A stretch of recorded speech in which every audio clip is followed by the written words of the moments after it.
Hello, hi, good morning, sandali lang. Today is January 13, Wednesday of the first week in the ordinary time. The Lord be with you. A reading from the Holy Gospel of Jesus Christ according to Saint Mark. Glory to you, O Lord. On leaving the synagogue, Jesus entered the house of Simon and Andrew with James and John. Simon's mother-in-law lay sick with a fever. They immediately told him about her. He approached, grasped her hand, and helped her up. Then the fever left her, and she waited on them. When it was evening, after sunset, they brought to him all who were ill or possessed by demons. The whole town was gathered at the door. He cured many who were sick with various diseases, and he drove out many demons, not permitting them to speak because they knew him. Rising very early before dawn, he left and went off to a deserted place where he prayed. Simon and those who were with him pursued him, and on finding him said, "Everyone is looking for you." He told them, "Let us go on to the nearby villages, that I may preach there also. For this purpose have I come." So he went into their synagogues, preaching and driving out demons throughout the whole of Galilee. My dear brothers and sisters, the Gospel of the Lord. This Gospel is the continuation of yesterday's Gospel. Jesus just left the synagogue, and since it's still Sabbath, Jesus, together with James and John, went to the house of Simon and Andrew.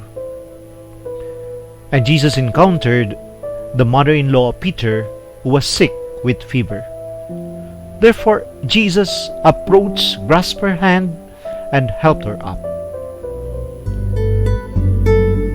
And according to the Gospel, then the fever left her, and she waited on them. Meaning, right after she was healed by Jesus, then immediately she served Jesus and his disciples. In other words, she did not make any excuses to remain in bed and refused to serve. We have seen that the mother-in-law of Peter was healed. She got up and started to serve. Not because she was a woman, and being a woman is obliged to serve others in the house. My brothers and sisters, this shows us that it is the mission of every Christian to serve others. At the same time, to heal us is not only to make us well, but rather to go back and to serve again, or to put ourselves in the service of God.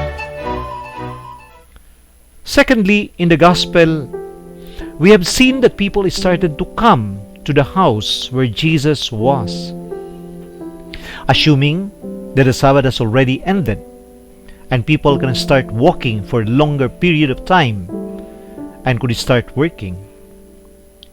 This was the reason why the people started to congregate to the house where Jesus was. In the Gospel, we will hear many times that people will be approaching the house where they will find Jesus. The house symbolizes the communities, the church, the assembly, or where people gathered in the presence of God. It is a place where they will find Jesus, like in today's Gospel. Many of them were sick people searching for Jesus to cure them. Therefore, we belong to the church.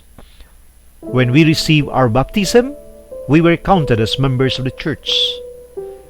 And people come to us as church looking for the presence of God, looking for healing and comfort. Therefore, the Gospel today tells us that as a church, followers of Christ, many people are expecting us to let them feel God's presence and love. So let us be aware that as a baptized Christians, we are supposed to share Christ to them. Let us always have a welcoming heart, a welcoming place, a home for others. Brothers and sisters, let us always remember that we are also partakers of the mission of Jesus. This is Father BOBET Jazmin, SBD. Good morning and till tomorrow. God bless.